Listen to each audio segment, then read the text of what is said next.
Mantrayikapanaya Jnanamudraya Krishnaya Geetamritaduhe Namaha.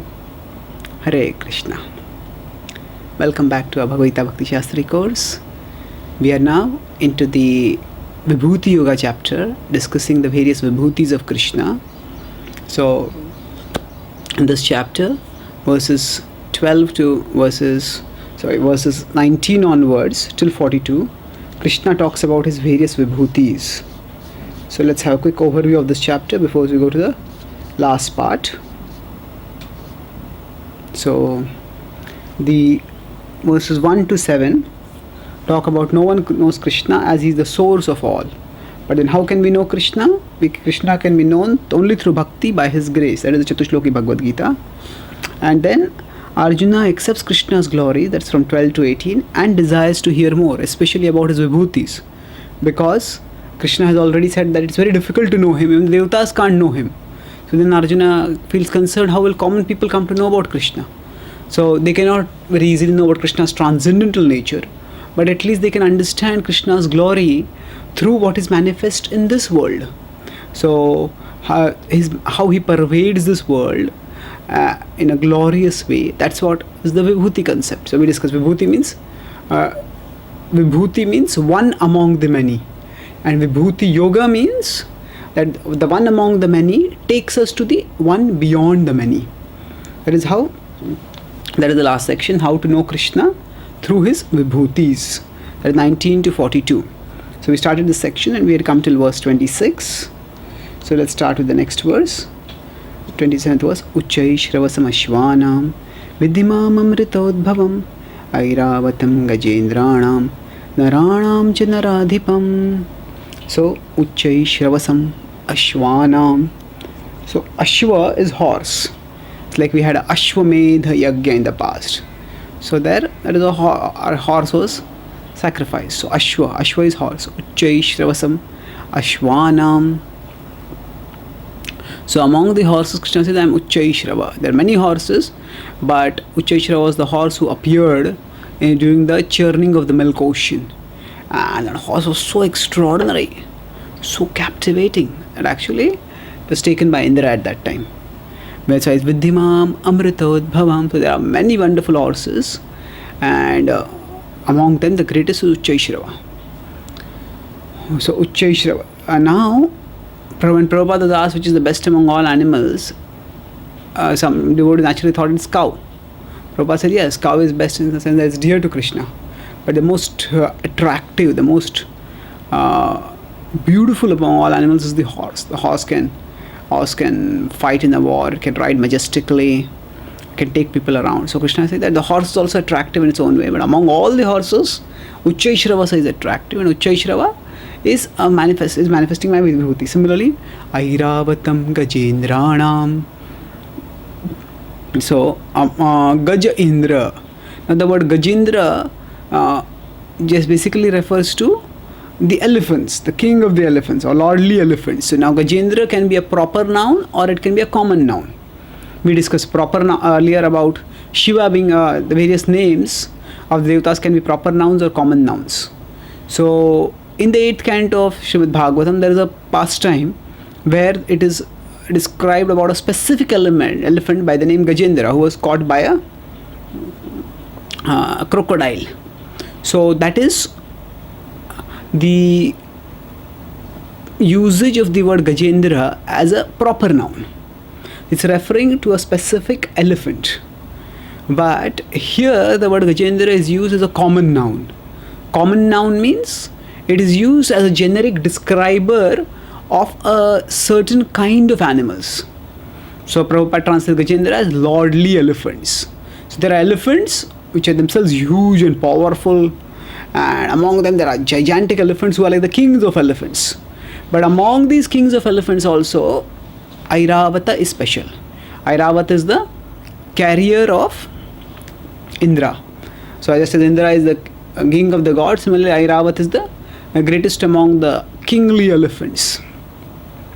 He's very powerful and he strikes terror in the opponents of Indra when Indra is riding on top of Airavata. So Airavatam Gajendranam Naranam cha naradhipam. So similarly, among human beings, who am I? Krishna says, I'm Naradhipam. Adhipa is the ruler, the king. So is the king. I am the king among the human beings. So what does this represent? That actually the king has enormous power as compared to other people, other human beings. So that extraordinary power, it can be used for good or for bad. That is different point. The point here is that extraordinary power which the king has, that power attracts everyone to the king, and that power is a manifestation of Krishna's power. So it is Krishna who is manifesting his glory through that king. And now we may say that not all kings are godly. That is true. So in fact, we have the pastime of Vena in the 4th canto of Srimad Bhagavatam, where Vena actually misused, abused his power, and said that, told the Brahmanas to stop worshipping Vishnu and they should worship me alone. Why? Because I am the representative of the Supreme Lord and I am worthy of your worship. So that was his argument, and it was a distorted argument. So the king is worthy of worship, but he is worthy of worship because he represents God. It is not that he substitutes God. He represents God, and as a representative, he is meant to guide people towards God. But the guru, instead of the king, instead of representing God, replaces God, then such a king needs to be defeated and even destroyed. And that's what the Brahmanas did by cursing. So again, the point here is that that power which the king has, that is a manifestation of the vibhuti of Krishna. And beyond that, after describing all this, actually the kings, if they're righteous, then they can take the citizens towards God, and that's how they should be. But when they are not, then they will take people on the wrong path. That's why these vibhutis, they can be Daivi or they can be Asuri.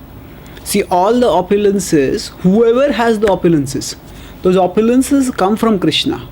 But not all opulences take us to Krishna. What does that mean?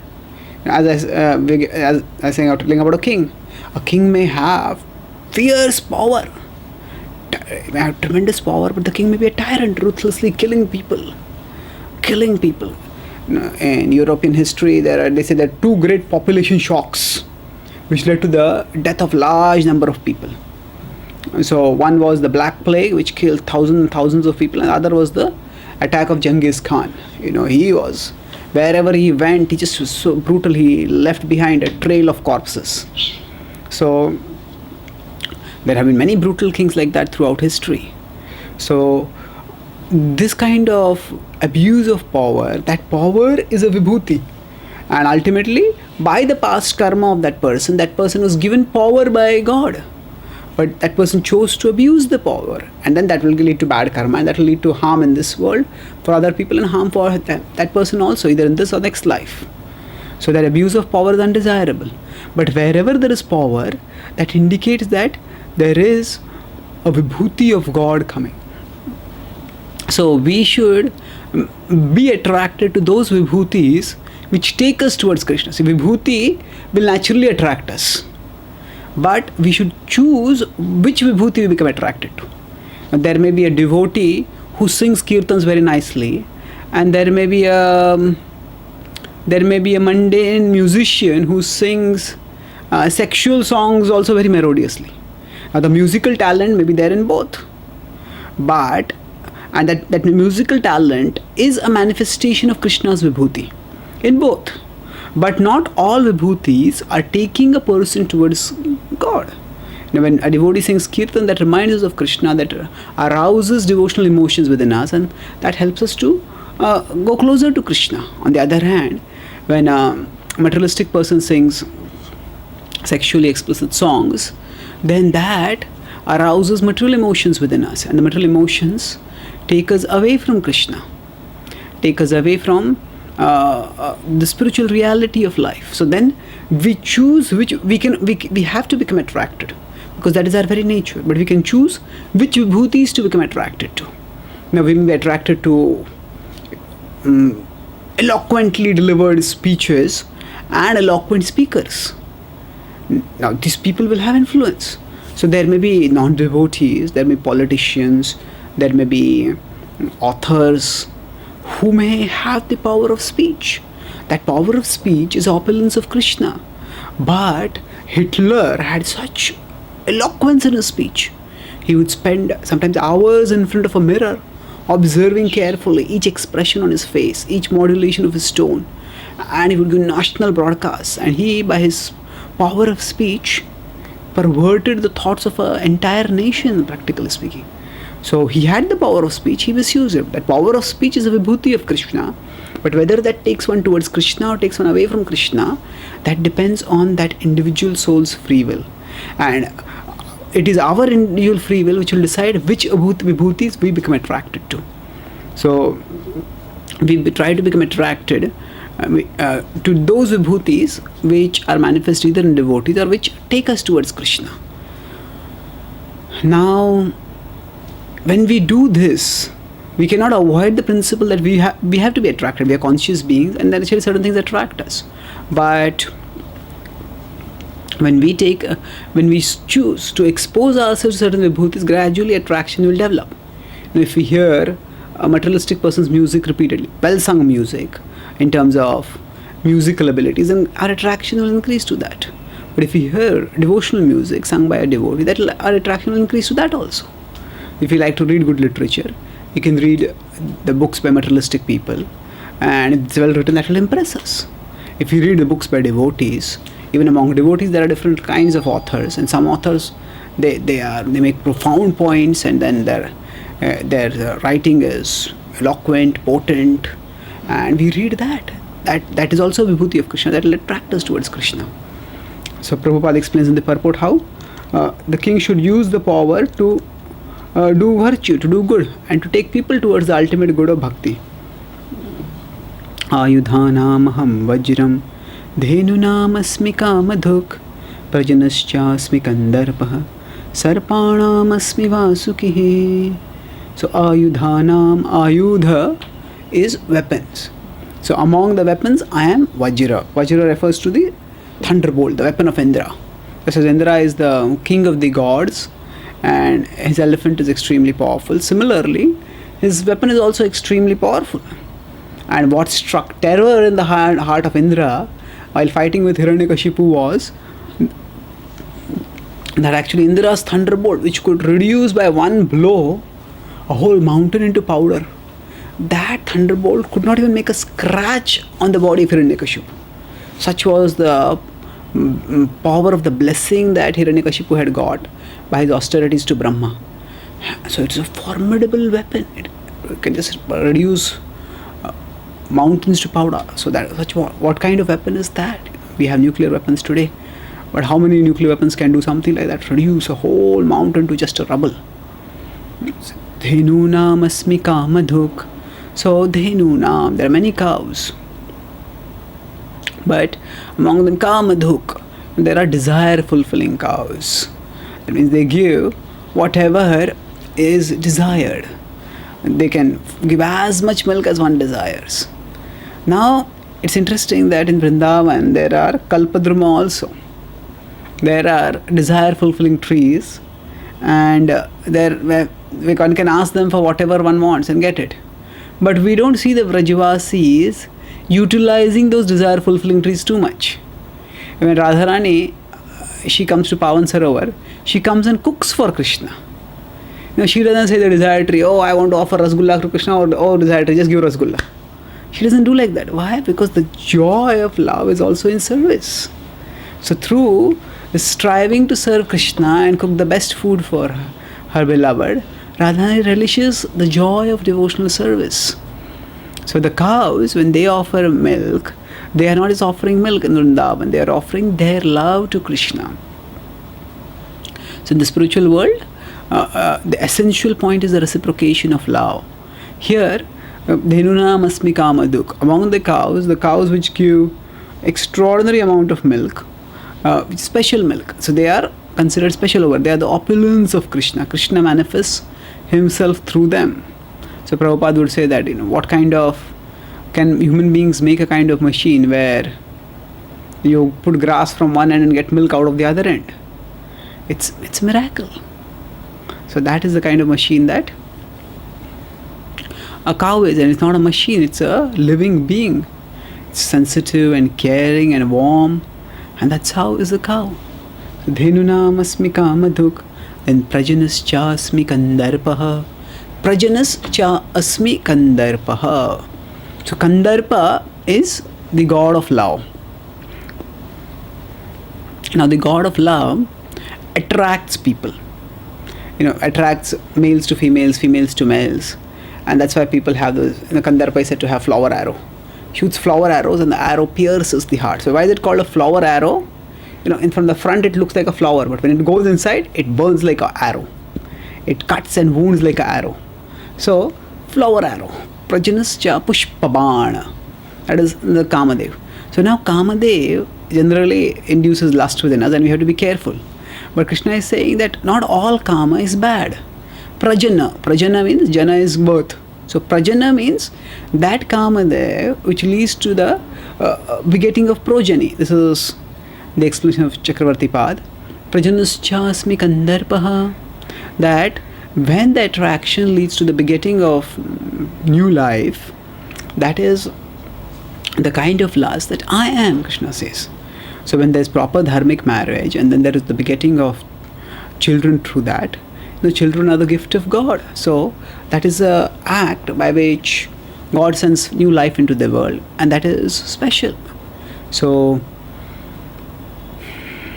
Prajanascha asmi kandarpaha. Children are to be seen as gifts of God. Sometimes when the Jnani perspective is there, and the Jnani perspective tries to dissect everything in terms of detachment. So in terms of detachment renunciation, in some cases it might be helpful, but otherwise it can lead to a lot of hard-heartedness in most cases. So the Jnani perspective, if the parents see that, or people start seeing children as the products of lust, man, woman were attracted and they became lusty, and then this child is born. Then how can, if we start seeing children as products of lust, that can lead to, how can the children be offered love and care that they need so that they grow up? So the Jnani perspective can make us very hard-hearted, and the Jnani perspective is not even complete, because that is not seeing the hand of Krishna. So when children are born, actually the Prajana, Krishna says, I am that Prajana. So we have that pastime of Chaitanya Mahaprabhu, when Shivananda Sen came to him and told Chaitanya Mahaprabhu sannyasi, and Shivananda Sen came and told him that, my wife is expecting. Chaitanya Mahaprabhu was very happy, and he says, yes, may your son be a great Vaishnava, and he gave him a name also over there and blessed him profusely. So Prajanascha asmi kandarpaha. Then Sarpanam asmi Vasukihi. So there are many sarpas, there are many snakes, but among them the Vasuki is a very powerful snake, and this Vasuki was used as the rope while the milk ocean was being churned. So he had that power to act as the rope over there, and everybody is pulling. An ordinary rope can break, but at that time he didn't break. In fact, the mode of ignorance acted on him, and he went to peaceful sleep while everybody was using his body to pull. So in this way,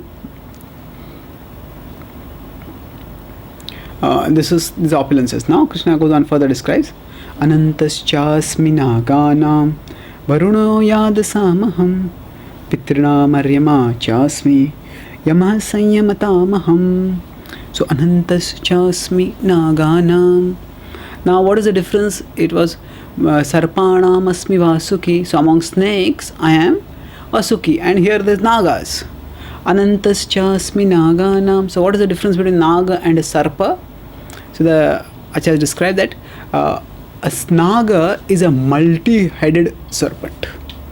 Normal serpents that we see in today's times, they have one head, but there are ferocious serpents, and they have been observed also on a few occasions even today, where the serpents have many heads. So when they have many heads, like Kaliya had so many heads, Krishna dancing on all those heads. So multi-headed serpents are called as Nagas. And among them, the most celebrated is Ananta. Anantaschasmi Naganam. So that power of Ananta is an opulence of Krishna. By seeing that, we can remember Krishna. Varuno Yadasamaham. So Yadasam. Yadasam is the aquatics. So among the aquatics, I am Varuna. Varuna is the god controlling water. Actually controls water, and that his abode is way inside the water. Nanda Maharaj, when he went to bathe, described in 28th chapter of the 10th canto, how when he went to bathe, the residents of the servants of Varuna took him, arrested him and took him to the abode of Varuna, which is deep inside the water. So he is the, there are many bodies, there are many aquatics, but he is controlling all of them, as he is considered to be the most powerful. Varuno Yadasamama. His power represents Krishna. So then it is said, Pitrinam Aryama Chasmi. So Pitrinam, among the ancestors, I am Aryama. Aryama is the chief of the ancestors again. So Pitraloka, Pitranyanti Pitrivrataha. It has been talked about 9.25 earlier also, that those who worship the Pitras go to the Pitras. So actually, generally speaking, in the Vedic culture it is described. Now you wonder, what is this concept of Pitraloka? Is it that all ancestors go to Pitraloka? Everybody's ancestors, whatever be their karma, they go to Pitraloka? Not like that. Vedic culture, the idea was, people generally live a life of punya. So those who live a life of average punya, they go to Pitraloka. Those who live a life of above average punya, they will go to Swargaloka. So normal destination for the ancestors is expected to be Pitraloka. But if they do a very high punya, they can go to Swargaloka. If they do papa, then they can go to Narak also. That will vary. But in general, the Vedic culture had a progressive way of living. The progression was gradual, but that gradual progression led to some level of elevation. So that abode where the ancestors normally expected to go, if they do average level of punya, that is called as Pitraloka. And the predominating deity of the in charge of the Pitraloka is Aryama. So his power represents the power of Krishna. Yamaha Sanyamatamaham. And among the dispensers of law, Sanyamatam, those who bring Sanyama on others. Who am I? Yamaha. Yama is Yamaraj. So actually, people want to break free and defy rules in this world. And they may do that to some extent. No matter how much they defy rules, and if they are powerful, they may break the rules and get away with it also. They can, but ultimately, they are all regulated by Yamaraj. They cannot escape the power of Yamaraj. There is the cosmic system of justice, and they cannot escape that. So those who refuse to be regulated in this world by rules of God or rules of the state, they are ultimately regulated by the rules of Yamaraj. They have to endure the punishments that will come as a result of their karmic misdeeds. Then Prahladaschasmi Daityanam Kalah Kalayatamaham Mriganam cha Mrigendroham Vainateyascha Pakshinam. So Prahladaschasmi Daityanam. So the Daityas, Adityas and Daityas. So Kashyap Muni had two wives. Among several wives, he had two major wives, Aditi and Diti. The sons of Diti are called as Daityas, sons of Aditi are called as Adityas. So the gods, the Adityas are sometimes called the gods, the Daityas are called the demons. So actually they are related, they are cousins in a sense, but they are rather not, you could say not exactly cousins, they are even step brothers. But their natures are very opposite. And because of that, there is a conflict.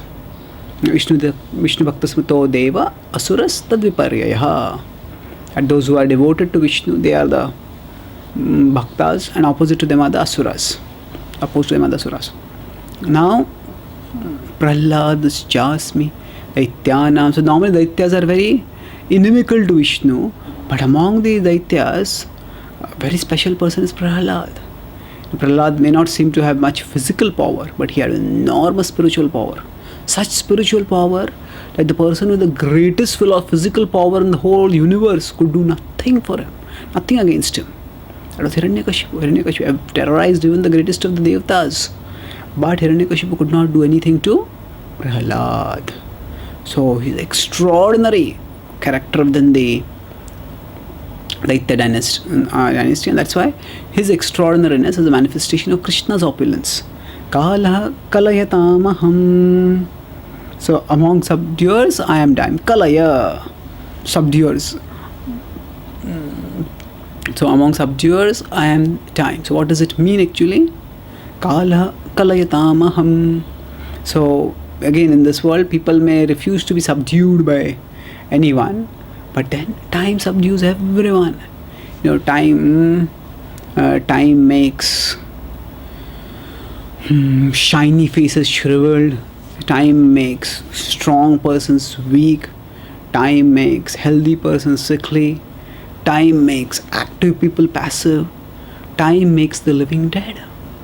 So time changes everything in this world, and nobody can resist time. So kala kalayatamaham. Ultimately, time subdues everyone. There will be the greatest of conquerors in this world, but time will conquer the greatest conqueror also in this world. And then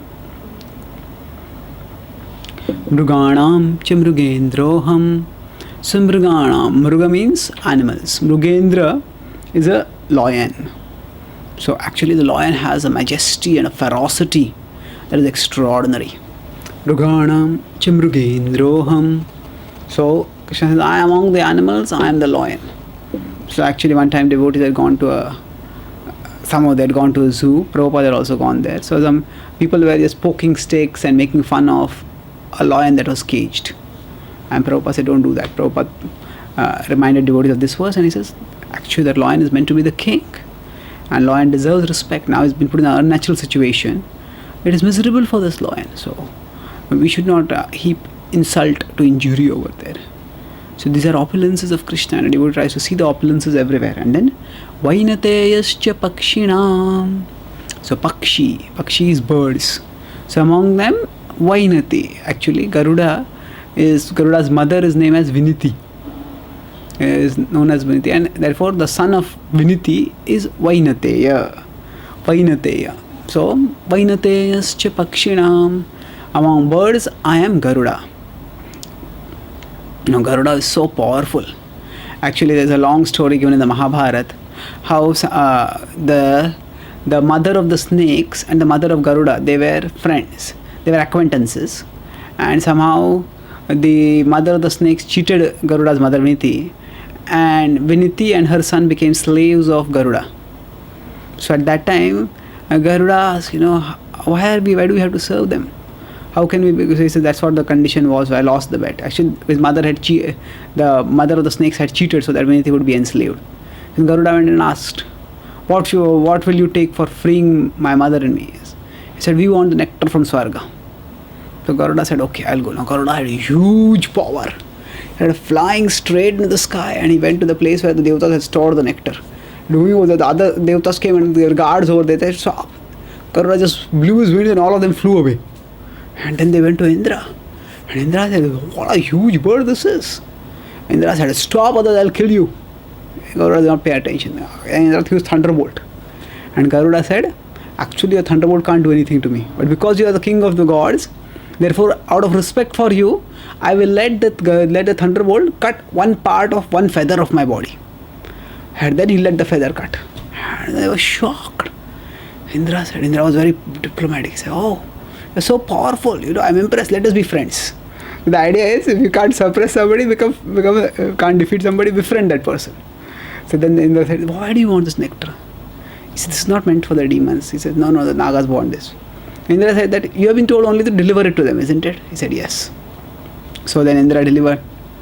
So he says, okay, you just go and give it to them and leave at that time.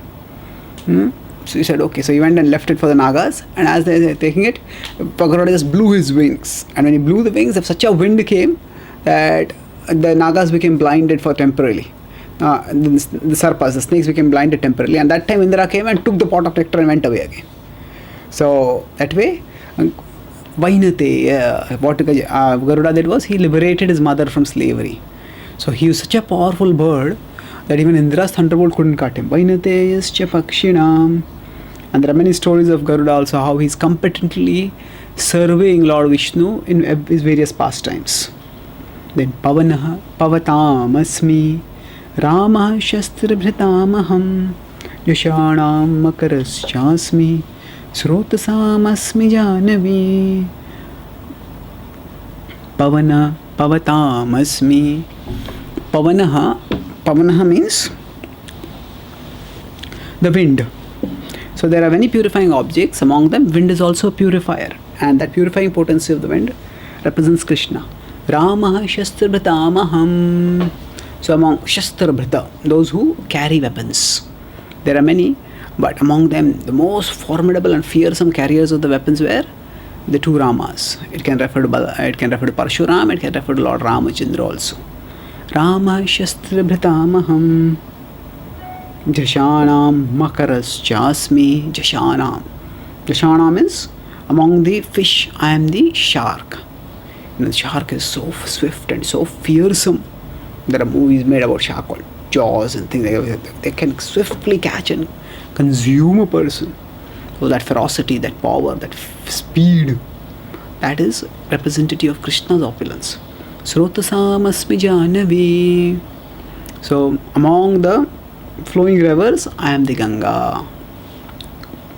Ganga is sacred. Ganga comes from the lotus feet of Lord Vishnu. Ganga is held by Lord Shiva on his head. Is received by Lord Shiva on his head. So in that way, Ganga is so special among all rivers. So it is considered to be a manifestation of Krishna. So when we see the Ganga, we can remember Krishna in various ways. Charan Sindhu Dekhiya Ganga Sukh Sasi Ma Pae. Bhaktivinoda Thakur sings in his Shuddha Bhakata Charana Renu Bhajana Anukula. He says that he's singing this song about what all meditations and attitudes are favorable for, are healthy for a devotee to have. And he says the devotee should take the various spiritual objects as stimuli for contemplation on Krishna. And therefore he describes that actually contemplating on the Ganga, when we see the Ganga, immediately this is the Charana Sindhu, it's like the Charanamrita of Lord Vishnu. When Bali Maharaj gave the 3 worlds, but still that was not enough for the 3 steps. So then Vamandev let his 3rd step expand from the bottom of the universe to the top. So at that time, from the universal covering, that broke the upper part of the stove, broke the universal covering. Then what came out? That came as Ganga. So that's why Charanamrita. So devotee can remember it in different ways. The Lord can use the sight of Ganga, the thought of Ganga, to stimulate our devotional memory in different ways, remembering that this is the opulence of Krishna. So Sarganam Adirantascha Madhyam Chaivaham Arjuna Adhyatma Vidya Vidyanam Vadaha Pravadatamaham. Sarganam, Sarga is creation. Adirantascha Madhyam Chaiva, so beginning, middle and end. Of all creations, and the beginning, middle and end. So now earlier in the 20th verse, Krishna has talked about Ahamadishcha Madhyamcha Bhutanam Anta Evacha. There he was talking about his pervasion in terms of all phases of time for the living beings. Bhutanam refers to living beings, so beginning, middle and end. Here he is talking about non-living, insentient things. Sarganam Adirantascha, beginning, middle and end. All this I am, he says. Adhyatma Vidya Vidyanam. So there are various kinds of knowledge, but the most potent among those knowledge is Adhyatma Vidya. Material Vidya can help us in the material world to some extent, but it cannot get us out of the material world. Adhyatma Vidya can get us out of the material world, and that is the greatest blessing that we can get from the material world. And not only can Adhyatma Vidya get us out of the material world, but the spiritual knowledge can grant us the best possible fulfillment even in the material world. So Atma Vidya Vidyanam, and then Vadaha Pravadatamaham. So Pravadatam means when people are having debates and there are arguments. So there are different kinds of arguments. Sometimes some arguers when we make a logical argument, they will attack ad hominem. Ad hominem means instead of attacking the argument, they attack the person making that argument, and they try to shift the focus of the debate from the content of the argument to the character of the arguer. So that is considered to be a malicious argument normally, ad hominem attacks. And then beyond that, there is another kind of argument which Prabhupada is Vadaha. Vadaha here is Vitanda. Vitanda means that actually I don't care whether I am right or not. I want to prove that you are wrong. So whatever you say, wrong. So that's called Vitanda. Vitanda means it's actually not constructive argument, it's destructive argument. Destructive argument means the focus is just on proving the other person wrong, not even on proving oneself right, and not even on trying to understand or discover or establish what is right. So to prove myself right may not actually always be right also in a debate. It may be a process of discovery where we understand what is right through mutual discussion. But Vitanda is a destructive argument where the only goal is to prove the other person wrong. Especially if there is animosity between two people, then the whole purpose of the interaction is often is to put the other person down. So then that time Vitanda is used. So but Vadaha is the argument where it's conclusive. Normally there's argument, and there is counter argument, and then there's counter argument, and there is counter argument, and there is counter argument. And like that, the counter can stop counting, but the arguments will not stop. It will just go on. That's why at logical level there is no end. But in some cases, in some debates, some people may be so powerful logically. Logic is after all a weapon. Now some people may be more skilled at using the weapon, some people may be less skilled at using the weapon. See, logic itself doesn't reveal the truth always. Atheist, if atheist is confronted in a debate with a theist, but the atheist is logically more skilled, and a theist is not skilled logically, then the atheist may defeat the theist also. That can happen not because theism is intellectually weaker or atheism is intellectually superior, but it's just that the representatives who are combating over there may not be equally matched. So therefore,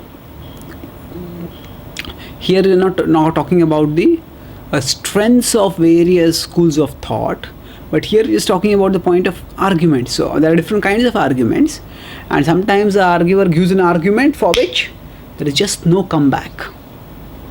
There is no comeback. So when there is no comeback, then that is like a decisive, conclusive, knockout argument. So that knockout argument is Vadaha. Vadaha pravadatamaham.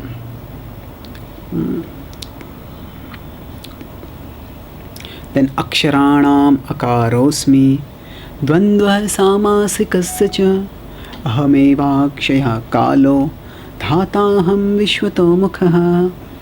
So aksharanam akarosmi. So there are many letters. So now this is giving us a vision of the absolute truth that is actually pervasive. When we look at letters, normally we may not think about Krishna. When we think about language in itself may seem to be technical. Jiva Goswami, to help us get a devotional vision of language, he rewrote the whole grammar based on rules using the names of Krishna and Vishnu. So Harinamamrit Vyakarana. So that was to help us see the spiritual even within the grammatical. But here the Bhagavad Gita is telling the same thing to us in principle, and is saying that actually even the letters, we look at the letters and we say that okay, these letters, among them some letters are more commonly used, more important. So the alphabet begins with A. In Sanskrit also it's A. So Akara. So among the aksharas, among the various letters, A is the beginning. And it is said that actually in all sounds in Sanskrit, the A sound is present. The Aitareya Aranyaka says that actually the A sound is universal in all syllables in all sounds in Sanskrit. So that sound which is the beginning, and that sound which is also, according to some analysis, present in all other sounds, that sound represents Krishna. Then Dvandva Samasikasya cha. So Samasika is compound words. Now for example, we have devotee children. So the children, there is devotee. This is a compound word. There are two parts which are brought together in it. So when there are compound words, or we have a devotee scientist, that's also a compound word. So now sometimes in the compound words, one word is heavier than the other. It's more important than the other. So devotee children. So now it will depend on the context. What is it we want to emphasize? Is it that children you want to emphasize, or is it devotee you want to emphasize? So in some compound words, the first word is more important. In some compound words, the second word is more important. But Krishna is saying that the most special compound words are those in which both are equally important. Both have equal weight. And Prabhupada gives the example of Rama Krishna. It's a compound word. Ram and Krishna both are there. So such compound words in which both the components of the compound are equally important, that is called as Dvandva. That is called a Dvandva, and that is a representation of Krishna. So actually, decided in a language there should not be even in a sentence there should not be one word more than what is necessary. In a paragraph there should not be one sentence more than what is necessary. In an essay there should not be one paragraph more than what is necessary. That is, eloquence is truth spoken concisely, as Krishnadas Kaviraj Goswami has said in Chaitanya Charitamrita. So here the point which is made is that when we use words, if we can use words in such a way that every word has potency, and the compound word, both words have equal potency, then that is a sign of the expertise in the use of language. And such a Dvandva is an opulence of Krishna. Aham evakshaya kalo. So here Krishna is repeating, but here about the power of time. Earlier he's talked about yama sanyamatamaham. Among subduers I am time. But here he talk about aham evakshaya. Akshaya is imperishable. So eternal. I am inexhaustible time. So actually in this world, time has a peculiar characteristics. Time exhausts everyone but never gets exhausted. Time exhausts everyone as time passes. As we said, the young become old, the energetic become energyless. So time exhausts everyone. But time never gets exhausted. Time keeps running, moving forward at its own pace. So such a extraordinary time, it just keeps moving inexorably. That is a manifestation of Krishna. And Dhataham Vishwato Mukha. So Vishwato Mukha refers to Brahmaji. So Dhata.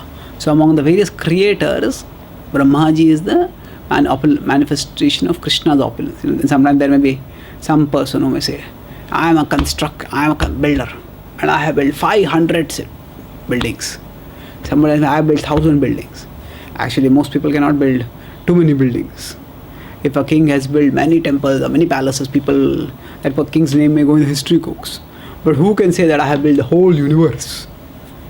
Only Brahmaji can say that. And how does he get that power? He gets it from Krishna. So that extraordinary capacity and feat of Brahmaji to build the whole universe, that is the opulence of Krishna. And then in this way Krishna is describing various opulences.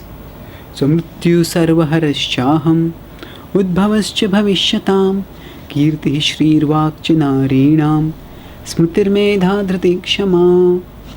So Mrityu sarvaharaschaham. So sarvahara, in this world there are thieves which steal away. So some thieves may steal their money.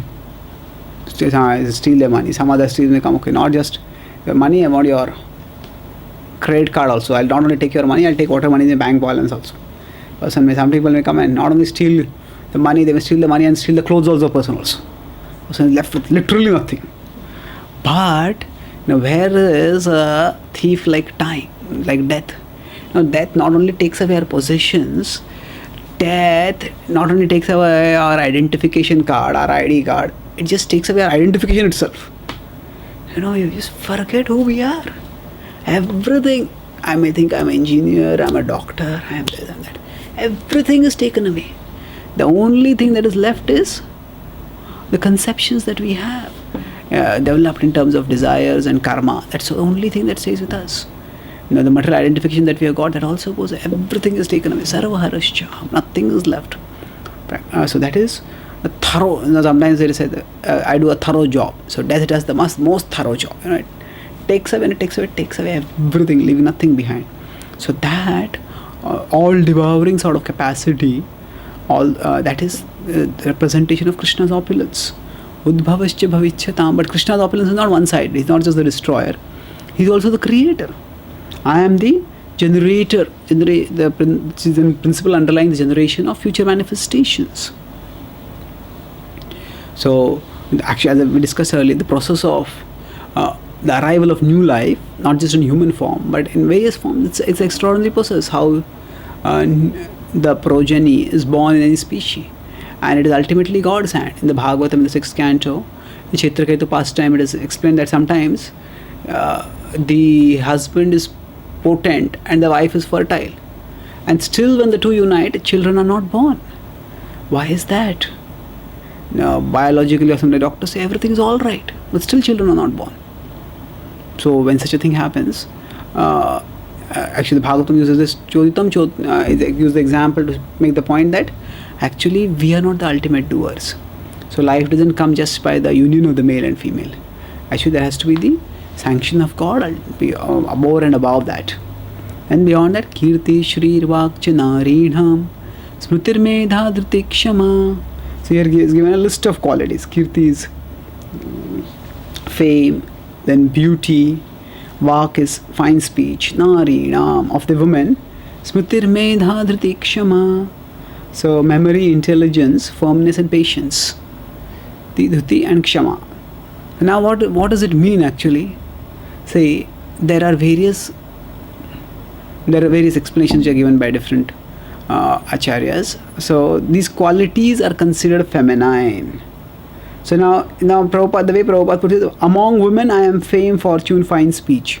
So what does it mean? That when women have these qualities, that is a manifestation of Krishna. That is fine. That is true at one level. Another explanation is that these themselves are feminine qualities. That means there are certain nouns which are in Sanskrit masculine, certain nouns which are feminine. So Narinam refers to feminine nouns, and among feminine nouns these are special. So again the point is, let's not go into the technicalities here. The point is that we can see whatever is an opulence wherever, we can see that as the opulence of Krishna and attract ourselves to Krishna.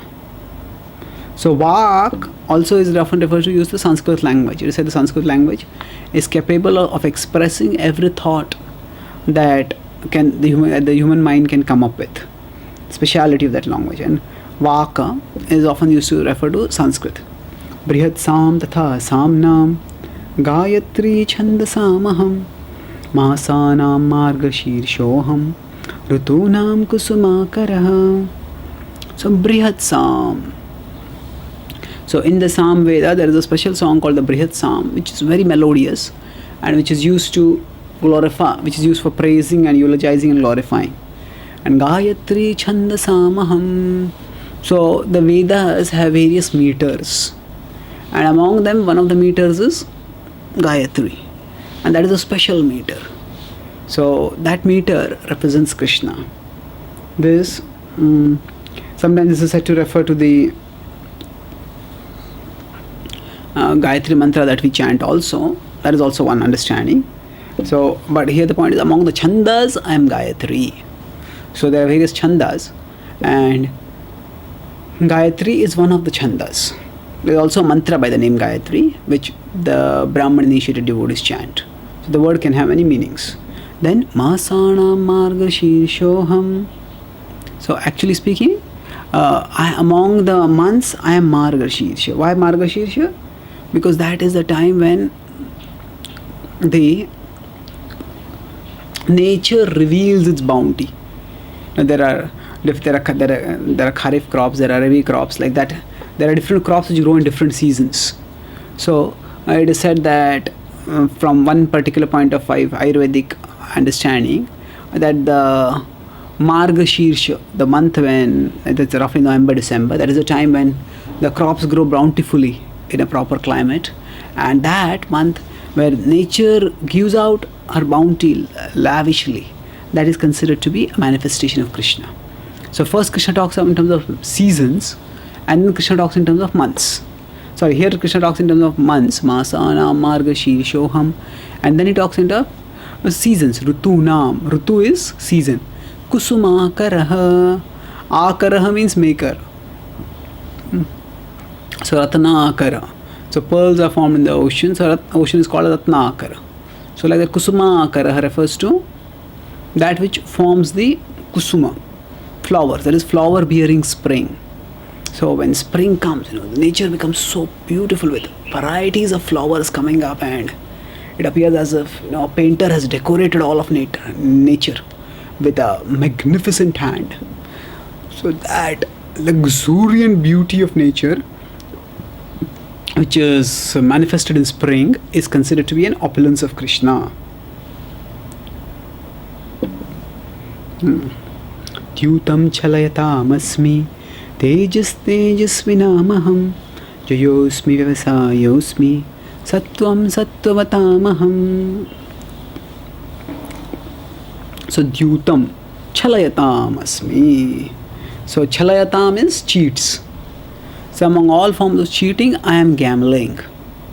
So normally, why gambling here? See, generally speaking, when we are cheated, normally no one wants to be cheated, and we will try to fight off, we will try to resist if anybody tries to cheat us. That's how we do it normally. But if somebody fools a person so thoroughly that actually that person willingly participates in an endeavor that ends up cheating him, then that is considered to be is a manifestation of extraordinary cunningness, where the person is so deluded that the person voluntarily chooses to get fleeced, to get cheated. So in gambling, everybody knows that actually when one is more likely to lose than to gain. If the gamblers were meant to gain, then actually the gambling houses would become bankrupt. The gambling houses run, they have their expenses and they have their employees and they earn profits. How do they do that? Because the whole gambling dens are running in such a way that actually people gamble, the people who are gambling are meant to lose more than they are meant to gain. And that's how it works. So, Dyutam Chalayatam Asmi, 8 people participate in gambling. So Krishna says, now the point is not that cheating is good or gambling is good. Sometimes people ask, Yudhishthira Maharaj, he also gambled, so why can't we gamble? So actually the lesson of the Mahabharata is exactly the opposite. The point is, the lesson of the Mahabharata is that even if a king like Yudhishthira Maharaj, who is so virtuous, if he gambles, even he gets in trouble. So we are not at all virtuous, like Yudhishthira. So if we gamble, we will get into far greater trouble. The Mahabharata sometimes uses exalted characters to demonstrate extreme lessons in unforgettable ways to us. So here the point is not that cheating is good or cheating is divine. The point is cheating is just accepted as a fact of nature, and within the various kinds of cheating also there are some cheatings which are extraordinary, and those cheatings, the opulence, the intelligence that is manifested over there, that can also be seen as a manifestation of God. Tejas tejasvinamaham. I am the splendor of the splendid.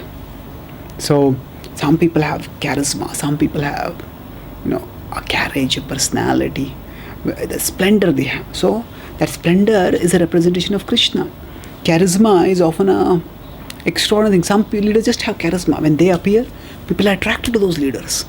Now, what makes people attracted to them? When sociologists and historians try to deconstruct charisma, it's very difficult to deconstruct.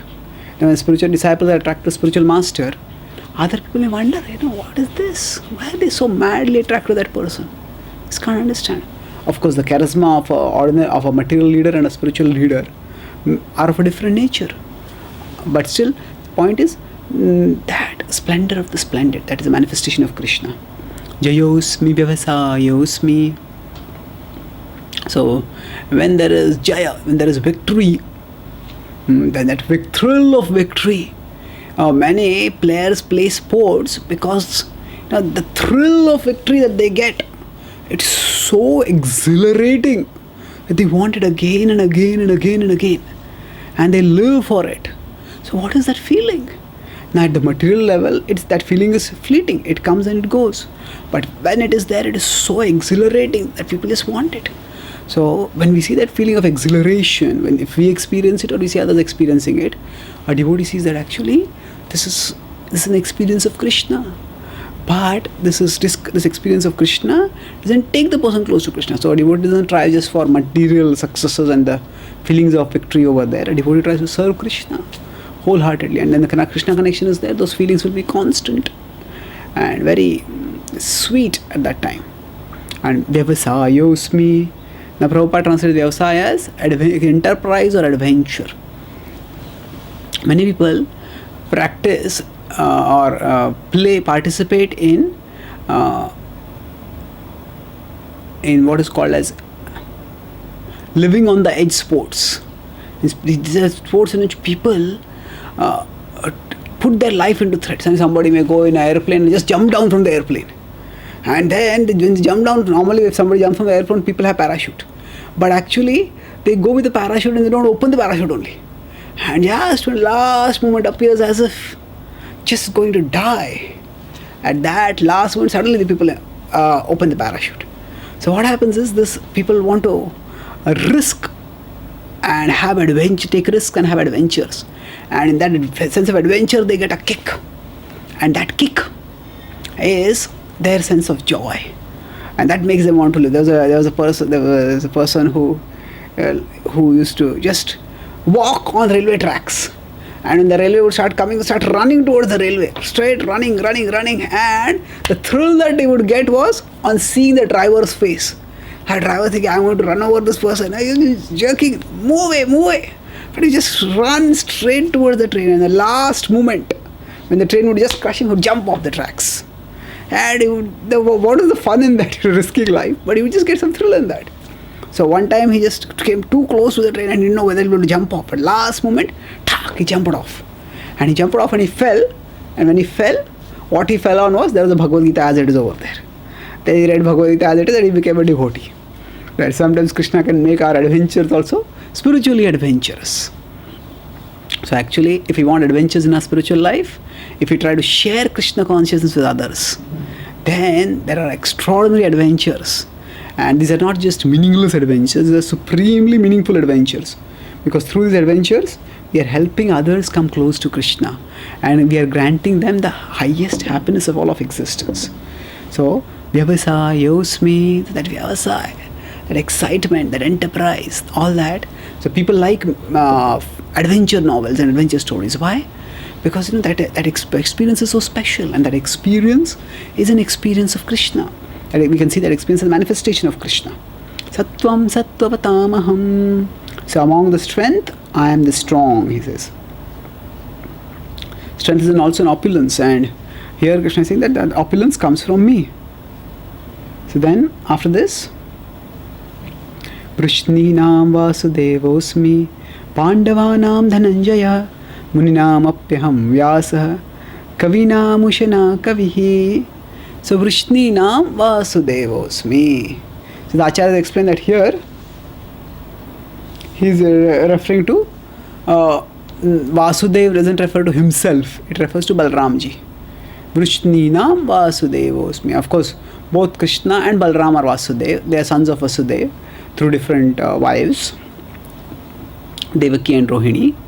But here Krishna is talking about not about himself, about all opulences. And naturally he deferentially refers to his brother over here. He says, among the great Vrishnis, the greatest is Balram. And that Balram is a manifestation of my opulence. Now, when here Pandavanam Dhananjaya, so at that time Krishna is thinking, if Pandavas, he will surely refer to Yudhishthir. But he doesn't. He says, Pandavanam Yudhishthir, no, Pandavan Dhananjaya. Why Dhananjaya? Because Dhananjaya was a special devotion. Yudhishthir was Dharmaraj, but Arjuna had not only extraordinary power of archery, but he had very special and intense devotion for Arjuna, for Krishna. So, Pandavanam Dhananjaya. Now, interestingly, over here this illustrates. So now Arjuna doesn't, on hearing this, say, Krishna, I didn't know, we two are one. Then there is no need for you to speak. both of us are one, we are one, and we'll forget everything. We are just, I am also God, you are God. No, he didn't say that. He understands the principle over here. The principle is, he's talking about opulences. And then, Muninamapyaham Vyasa. There are many Munis, many sages, but among them Vyasa is the greatest. He compiled together all the Vedic literature. Who can do that? And Kavina Mushina Kavihi. So Ushina refers to Shukracharya. Shukracharya is the priest of the Asuras, of the demons. So that may consider to be a less than complementary position. But actually, he's a priest. And even the Asuras are powerful. And the Asuras, they may not worship Lord Vishnu, but they also have faith in the power of Vedic rituals, to some extent at least. That's why they want to have priests who will do yajnas for them. So when they do yajnas like that, they need a priest, and they will not take any ordinary priest. They want a powerful priest. Shukracharya is a powerful priest. And we see Shukracharya, he also knows about Vishnu. Although because of his attachment, sometimes his position may be covered. His actions may not be devotional. But at the end of the Bali Maharaj pastime, no, Lord Vishnu does not Lord Vishnu has come as Vamana Dev, does not chastise Shukracharya. He says, actually, Shukracharya treats him as a respectable Brahman, and he asks him what was that was wrong. That was in Bali Maharaj sacrifice, because of which he got cursed and defeated and bound. So actually, what does Shukracharya say? He reveals profound spiritual knowledge over there, and he says that mantratas, tantratas, chidram, that whatever fault might be there in a sacrifice, but if one chants the holy names, all the sacrifices can be, all the faults can be countered. So the point is, Shukracharya is also an extraordinary priest, and that extraordinary power is a representation of Krishna. So we'll continue in our next class. Thank you very much. Hare Krishna.